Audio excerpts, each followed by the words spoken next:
Hey everybody, welcome to this episode of Compassion and Courage, Conversations in Healthcare.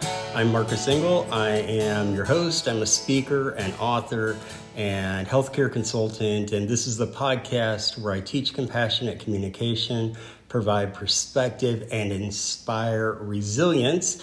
And who else is with me today? The Hotness. Hi, babe. Ta-da! Ta-da. How you doing? I'm doing good. How are you doing? I'm okay. So we've had a little discussion this morning that I kind of had a bad day this morning waking up. And when I was in high school, I remember hearing a speaker give us the idea of, why do you have to have a bad day? Why can't you have a bad morning? Or why can't you have a bad afternoon or a bad evening? Why does it have to take up the whole day? And logically, that makes sense to me. But emotionally, I think we all know that once we're kind of in a bad mood, once we got a little burr under our saddle, shall we say, that we start to feel like everything is working towards bad, not working towards good. And it kind of becomes a vicious, what do they call that? The vicious spiral or the downward spiral. And so this morning, I had one of those bad mornings, right? Yep. And you didn't know it was going on.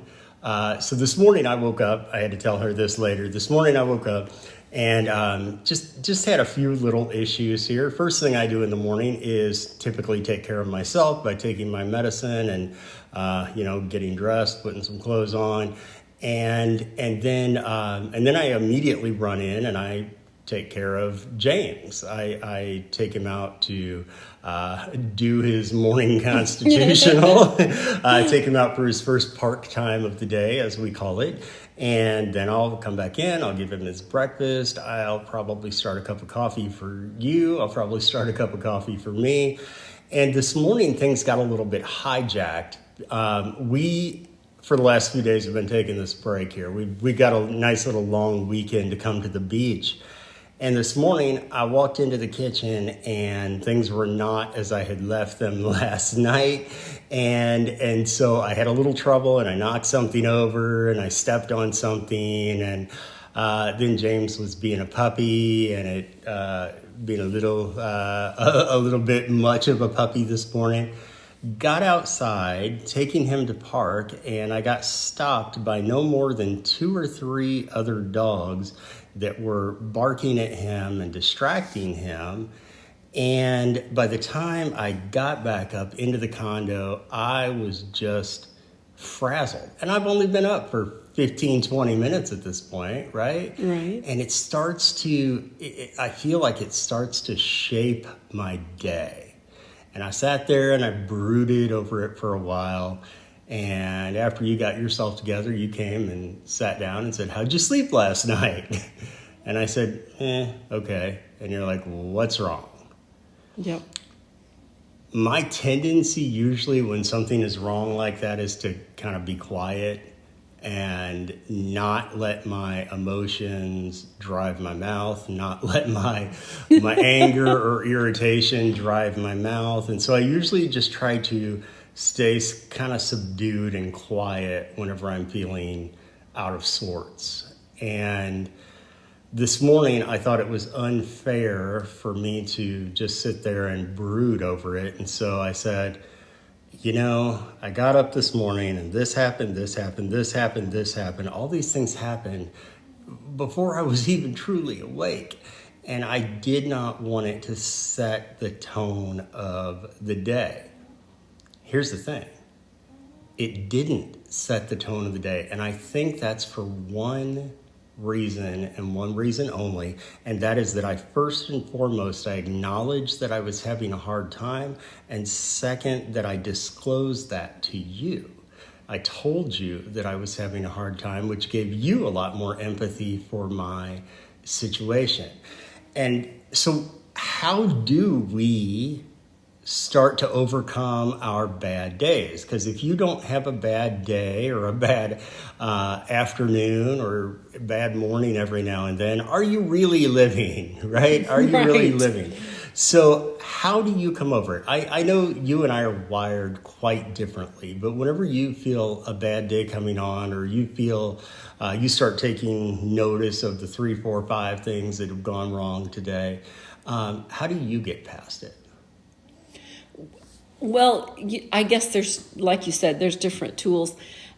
I'm going to say the best thing I think you did for us, and to not set up a bad morning into a bad day, was by saying, I'm having a bad day, or a bad morning. And that gives me an opportunity to be compassionate, to maybe, I know the first thing I did was say, well, let me share some good news with you and see if that helps.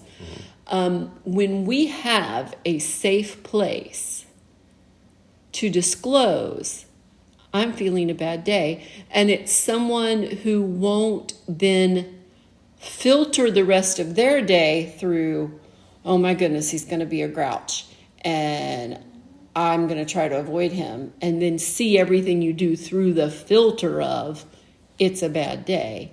Just being able to say that out loud. And if we have a partner that is a safe place, a friend, a girlfriend, maybe even someone at work, that we can say, man, it's been a rough morning.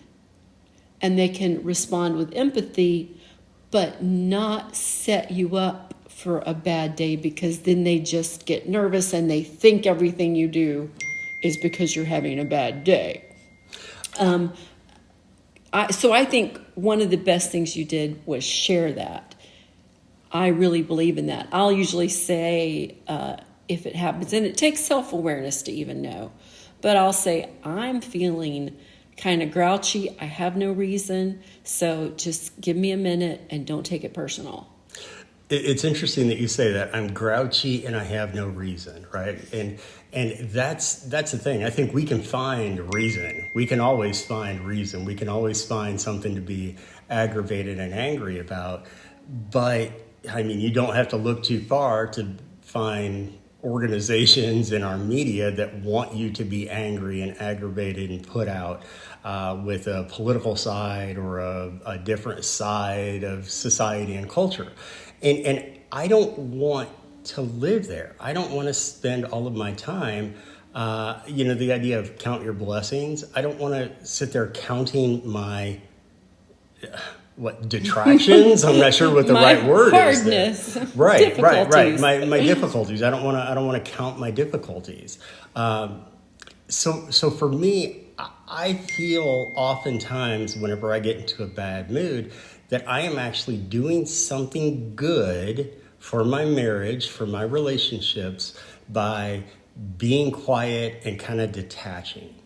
And what I am learning, and this evidence this morning was a great lesson, is that that's not the best way to do things. I feel like, okay, well, I'm protecting everybody in the family from my irritability or those types of things, but really what I'm doing is just stewing it up and continuing to ruminate on it, and that's not good. And I believe that most people will have the compassionate response when there's someone that you know personally, and this person is either a loving family member, a friend, even a coworker that you don't particularly have any feelings forward or backward. I was even thinking a coworker that you don't like nor dislike, right? It's just somebody's there, you work with them, no biggie.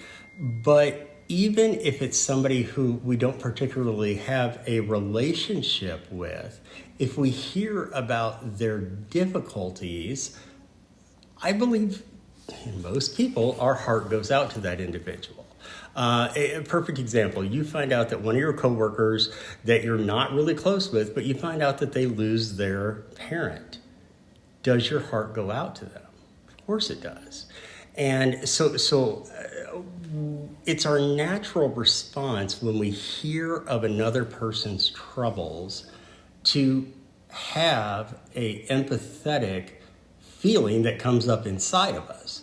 And then how do we then move from that empathetic feeling into an action of compassion? How do we do that? That's by staying present, right? Going back to those words, I'm here, and presence being the greatest gift that we can give to another person. But also the idea of that safe space that you brought up earlier. When we have the ability to tell other people that we're struggling, that we've got troubles, that we're depressed or anxious or overwhelmed, etc., that's when we know, and whenever we can say that and know that we're saying it to a safe person, a safe relationship, a safe space, that's really how we get to be in these relationships with other human beings. I feel like that's where we are our best, when we are listening and observing and just being there for other people. Thank you this morning for listening to me name off my struggles, and I felt better afterwards. I felt like I had been listened to, that I was heard, that there was empathy there. And not only did I have that, then you said, hey, I've got some good news to share with you too. Here, listen to this. And you read me off some information that was a good piece of news. And having felt my struggles acknowledged and voiced, I felt like I had the capacity to then listen to the good news, right? That is such an important point, that we don't have to, the second someone says they're struggling, you don't respond instantly with, well, don't struggle. That you do listen and you do give them, well, I understand that is really frustrating. I'm sorry about that. That you show that empathy before you come in with, I'm all sunshine and I'm going to make you happy. Or here, do this and you'll be all better. Right? Correct. You come in with unsolicited advice. Being listened to. And, then there's some practical things like if, you can just wake up on the wrong side of the bed for no reason. We've all had that experience. You can be hormonal and be grouchy for no reason. And then you can have, like you did, a legitimate list of things that you can name. I had like 5 bad things in a row happen. So all of those things. And, I think choosing an intentional act of kindness for someone else. I guess I'm thinking about people who wake up, they're having a rough day for any reason at all, and they have to go to work and be compassionate. And they don't feel like it. They are out, their tank is empty. Sometimes choosing to do something extra that's kind for someone else can help shift that back. But in the moment, if you wait till the moment that you're grouchy to have a plan, it's kind of late. It's really hard because you're already in the throes of feeling miserable. So when you're not feeling miserable, put a plan in place. When I'm having these hard days, I'm going to name 3 things I'm thankful for. I'm going to do an extra kind thing for someone. I'm going to tell this person that is a safe place because I know they will empathize with me but not let me get away with it all day. Have a plan in place before it happens so that in the midst of it, then you don't have to figure out what to do. It's not the easiest thing in the world to do, but I believe that we can set a time limit for our bad moods. We can set a time limit that, okay, I'm going to indulge in this and I'm going to be fully aware and conscious that I am indulging in my bad mood. And I'm going to do it until 2 p.m. Right. And at 2 p.m., I'm going to put on my big boy shorts and I'm going to try to approach this day with a new viewpoint and a new angle on, and new perspective on just what's going on here. Is that easy to do? Come 2:00, is it easy to just turn off that bad mood? No. No. But again, it's about being intentional in the moment and paying attention to oneself. And if you're making that effort to try to eliminate the bad mood or the disgruntledness, et cetera, can you put a time limit on it? I love that, because at some point it becomes just self-indulgent. At some point, yeah. At some point it does. But a day like you had this morning, you had every reason to be feeling grouchy and annoyed and the things. It was legitimate. So start with being kind to yourself in general and going, maybe I have reason today. Maybe I don't even know why, but I must be empty. My tank is empty. And I'm just going to be kind to myself and not judge myself for it.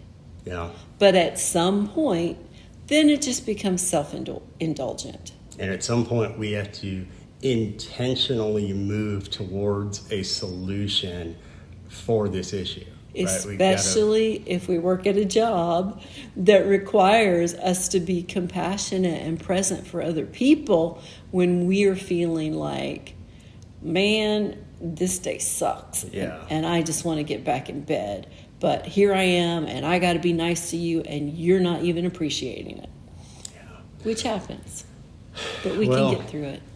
We can, and we can get through it with you, and we can appreciate so much the support that we're shown through the podcast and through listening to these episodes. I want to remind you that the keynote speaking engagements and books and consulting opportunities for organizations in healthcare that are looking for staff retention and recruiting and patient experience and engagement, all of those pieces of information can be found at marcusengel.com. And once again, that's me, Marcus Engel, and I'm with the Hotness, aka Marlene. Thank you, baby. And this is the Compassion and Courage podcast, Conversations in Healthcare. This is the podcast that teaches compassionate communication, provides perspective, and inspires resilience. Thank you all so much for engaging with it on social media. Please hit the subscribe button or the like button, and maybe drop a little comment that says hi, because I love it when people say hi. All right, everybody take care. We'll see you next time. Bye-bye.